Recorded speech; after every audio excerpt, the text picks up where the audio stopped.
Alors bonjour, nous sommes place de la Nation avec la Marianne au-dessus des arbres. Souvenez-vous, la Marianne qui était sur les pièces d'1 euro.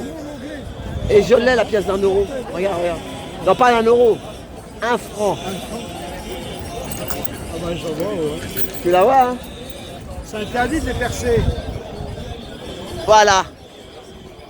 Tu sais qui c'était? C'était au père de ma femme quand il est mort. Je lui ai dit je peux la garder. C'était le père de Valérie qui avait ça dans son... Voilà. Son porte-clés c'était comme ça. Voilà. Voilà. Et ben donc nous sommes avec Selim. Et il va nous faire un peu le débrief de l'actualité de cette semaine. Il nous a dit qu'il y a beaucoup de choses. On est place de la Nation, à la fin de manif. Oui, alors pour ceux qui ont suivi, bonjour, pour ceux qui ont suivi la vidéo précédente de David, ou ceux qui ne l'ont pas suivi, je vais vous dire un peu ce qui s'est dit. David,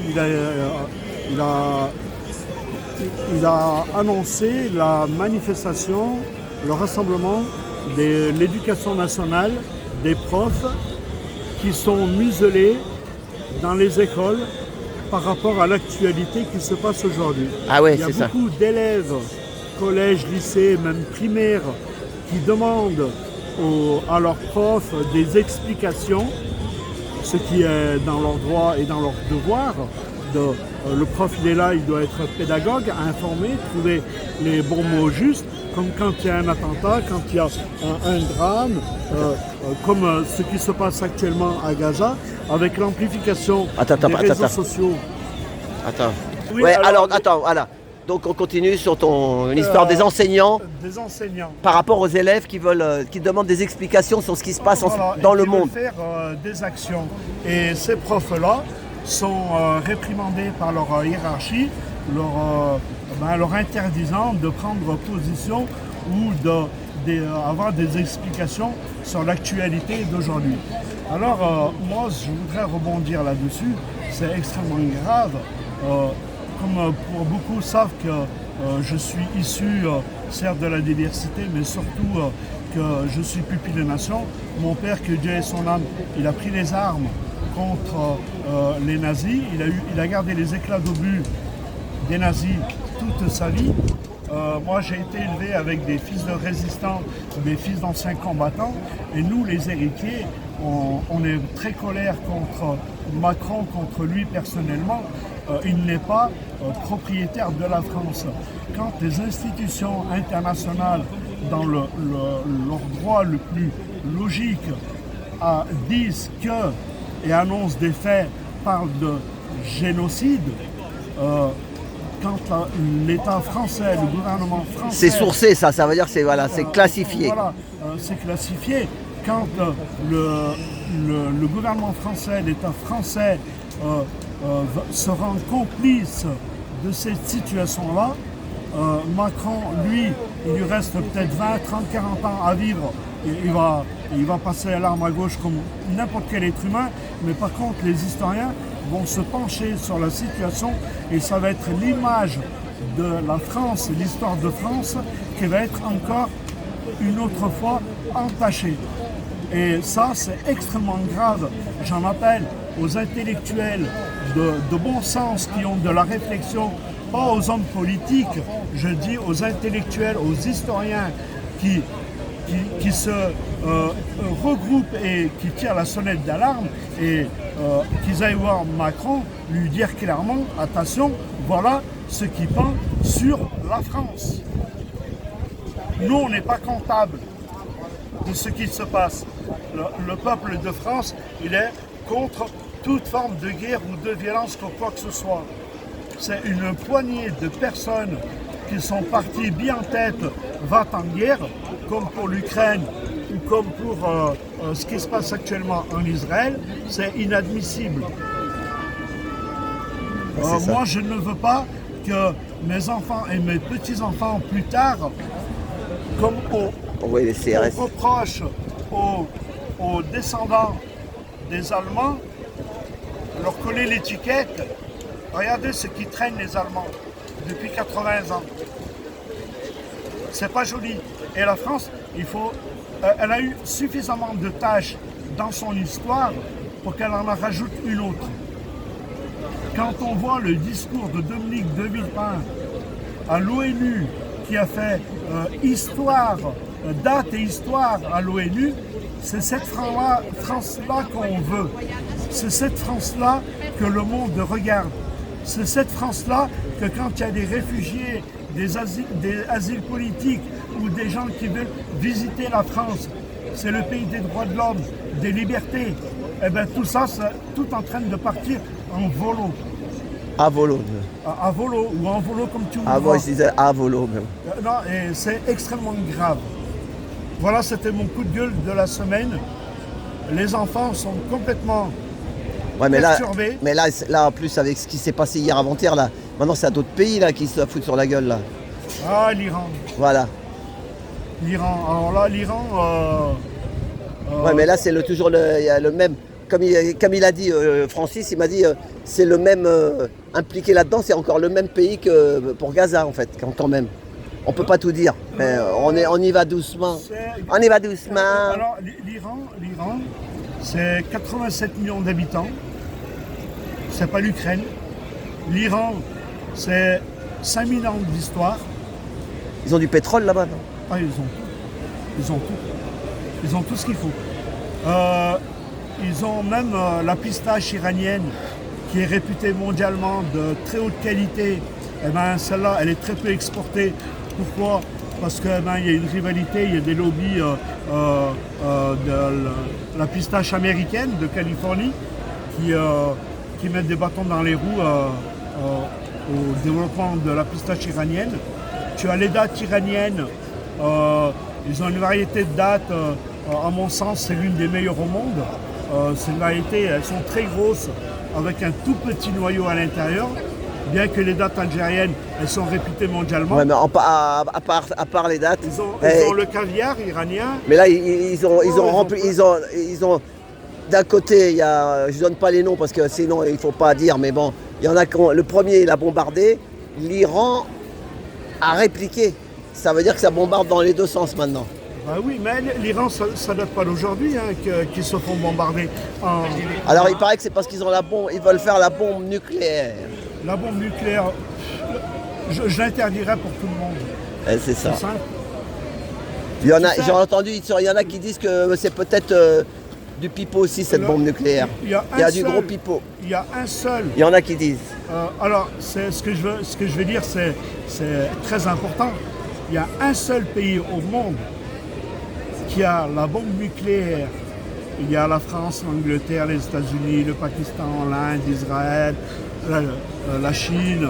Il y a une douzaine de pays à peu près qui l'ont. Parmi ces pays-là, le seul pays qui est cohérent, qui est intelligent, parmi toutes les puissances nucléaires, c'est la Chine. Ah ouais. Tu sais pourquoi la Chine? Ils l'ont la bombe nucléaire, les Chinois. Ah ouais. Et tu sais, dans leur philosophie, ils n'utiliseront jamais la bombe nucléaire en premier. Non, bah pour l'instant, ils se la mettent. Et on a eu 2 génocides avec Nagasaki. Nagasaki. Nagasaki et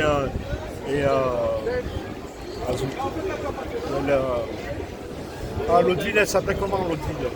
Hiroshima. Ah oui, Hiroshima. Hiroshima. Voilà, ces 2 villes, c'était que des civils. C'est les Américains qui ont fait ça. Quand on a bombardé l'Allemagne, la ville de Dresde, c'était que des civils. Quand Poutine a bombardé Kiev, c'était que des civils. Quand on bombarde des infrastructures qui sont là pour les civils, des hôpitaux, des ponts, des barrages, des centrales électriques, ça peut être parenté à des crimes de guerre. Ça, c'est là où est la perversité. Et actuellement, il y a l'inversion des valeurs. L'Occident, elle est en train de perdre beaucoup de choses sur quoi que l'après-guerre s'était construit. L'ONU, toutes ces institutions-là, elles ont été balayées d'un revers de main. Oh bah maintenant, il n'y a plus qu'une grande puissance qui commande tout le monde. Un peu, quelque part. Pas pour très longtemps. Ah bon, bah, espérons que Dieu t'entende. Non, moi je miserais plus sur la Chine. D'accord. La Chine, déjà ils sont passés première. Moi, tu veux que je te dise que ce qui me fait peur, c'est que j'ai déjà vu d'autres guerres comme ça, fin juin, par là, ils débutent une guerre au mois de juin. Ça veut dire que vers juillet, août, ça va bombarder grave. Parce que pendant que les gens sont en vacances, tu vois, comme ça, il ne peut pas y avoir trop de révoltes dans les villes. Elles sont vides, les villes, tu comprends? Non, mais ça coûte très cher. Et en septembre, après, c'est plus... Ouais, non, ça coûte très cher. Ils ont les bombes, ça rapporte trop d'argent. Ça rapporte l'argent. Il y a la guerre militaire, mais il y a aussi la guerre culturelle et il y a la guerre économique. Et en termes de celle qui prévaut loin devant, c'est la guerre économique. Et actuellement, la Chine, elle est passée devant les États-Unis. Crois-moi qu'ils ne sont pas contents, les Américains. Et si les États-Unis rentrent en guerre déjà, et ils ont beaucoup investi en armement sur l'Ukraine, ça leur a coûté une blinde. Trump s'en est plaint. Il a demandé à ce que ça s'arrête assez rapidement. Et là, s'il faut continuer à financer sur le Moyen-Orient, déjà, Trump, il a été élu sur la base suivante qu'il doit retirer des troupes démilitarisées un peu partout le monde. Il a plus de centaines de bases à travers le monde. Eh ben, ça coûte horriblement cher. Il faut payer tout ça. C'est ça. Il faut financer tout. Et on n'a plus les moyens de financer. Les guerres, elle est purement économique.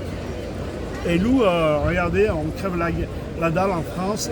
Tout le monde se plaint. On a nos administrations qui se cassent la gueule, les hôpitaux, les prisons, les commissariats. De partout. Et l'essence, il paraît qu'elle va augmenter pour les vacances. Pour ceux qui partent.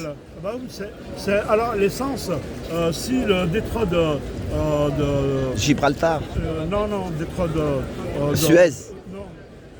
Oui, mais un peu avant Dortmund, qui est en face de Yémen, Jordanie, j'ai le nom. C'est pas grave. Dormouz, un nom comme ça là. Formose. C'est là où il y a le Yémen. Ouais. Si le Yémen rentre en guerre et qu'il bloque le détroit, il n'y a plus un bateau qui passe. Au lieu de mettre une semaine pour arriver en Europe, ils vont faire tout le tour de l'Afrique. Et ça coûte une blinde. Et les financiers n'en veulent pas. C'est la finance. Il faut suivre la bourse. C'est ça. Suivez la bourse et vous aurez l'information des guerres qu'il pourrait y avoir à travers le monde. C'est ça. La finance. C'est ça, c'est eux qui tiennent le monde. Hein. Ben, c'est la finance et Et ils tiennent la politique aussi. Ah oui, mais il y a très longtemps qu'en France, le politique n'a plus de pouvoir. C'est ça. C'est l'économie. T'as raison, c'est ça. Il y en a plein qui le disent, t'as raison. Ben, c'est simple. Les entreprises du CAC 40 françaises, elles sont détenues à 48% par les entreprises étrangères. C'est ça. Allez, par les capitaux étrangers, que ce soit le Qatar, États-Unis et bien d'autres pays. On a revendu tellement de sociétés françaises aux Américains. C'est une trahison de la part de nos dirigeants politiques. Pourquoi? Parce qu'on s'est rendu compte que pendant le Covid, qu'on pouvait nous affamer, qu'on pouvait... même les armes, il y en a. Pendant le Covid, ils n'ont pas affamé. Les gens faisaient la queue au supermarché, c'est tout. Mais sinon... ils ont bien rempli. Pénurie de médicaments, de masques. Ah oui, ça ouais, c'est ça ouais. Tous les produits sanitaires. Oui, on a eu des gros problèmes. Hein. Ah ouais, mais ça c'était pour dire que le virus se propage. Tu dis il manquait des masques, alors c'est pour ça qu'il y a eu beaucoup de. Quand il s'agit business, ces gens-là, ils perdent pas de nord. Hein. C'est ça. Ils ont arrêté les aéroports. Le monde s'est arrêté. Ça a coûté une blinde à la planète, à tous ces financiers. C'est ça. C'est pas nous les simples citoyens qui avons le plus perdu. Non, c'est les gens qui jouent à la finance, les bourses. C'est ça. Eux, ils se sont cassés la gueule. Ils ont perdu beaucoup d'argent. Et ils veulent pas qu'une guerre reprenne avec l'Iran là. Ça va leur coûter une blinde encore une fois. Bon okay. Merci. Il y a tellement de monde. Non, il y a des gilets jaunes, ils sont là, regarde. Il y a tellement de monde que ça continue à monter. Ça arrive, ouais. Voilà. Il y en a qui estiment à 50 000 personnes. Voilà, merci Salim. À la semaine prochaine, merci. Courage. Voilà, c'est le parapluie jaune. À tout bientôt.